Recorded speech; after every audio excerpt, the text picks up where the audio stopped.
House Committee on Justice sa pagtalakay sa 4 na impeachment complaints na isinampa laban kay Vice President Sara Duterte. Isinantabi ng komite ang reklamong inihain ng Makabayan Bloc habang nakitaan naman ng sufficiency in form ang 2 pang reklamo. Si Daniela Paulite magbabalita.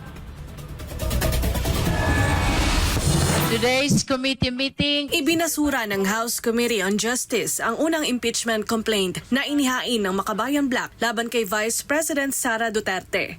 Ito ay dahil sa umano'y paglabag sa 1-year bar rule na itinalaga ng Korte Suprema. 22 ang bumoto, habang 10 ang tumutol sa mosyon ni Bukidnon Representative Kit Flores na isantabi ang nasabing reklamo.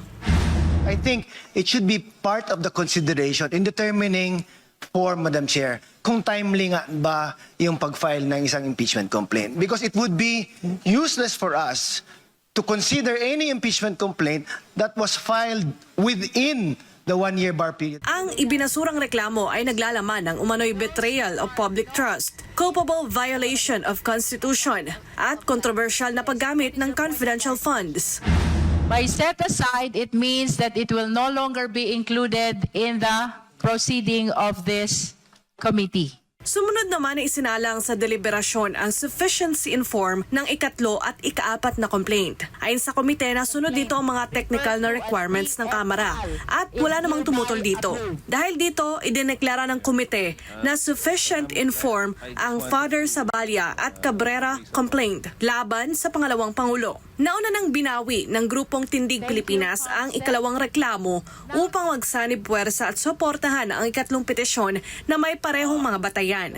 Magpapatuloy sa Martes, March 3, 2026 ang pagdinig. Dito pagdedesisyonan kung sufficient in substance o may sapat na bigat ang mga paratang para ituloy ang full-blown impeachment hearing laban sa Vice Presidente. Samantala, nananatiling tahimik ang kampo ni VP Sara Duterte tungkol sa impeachment. Gayunpaman, tiniyak nilang nakatutok sila sa bawat pagdinig at maglalabas lamang ng pahayag kung kinakailangan.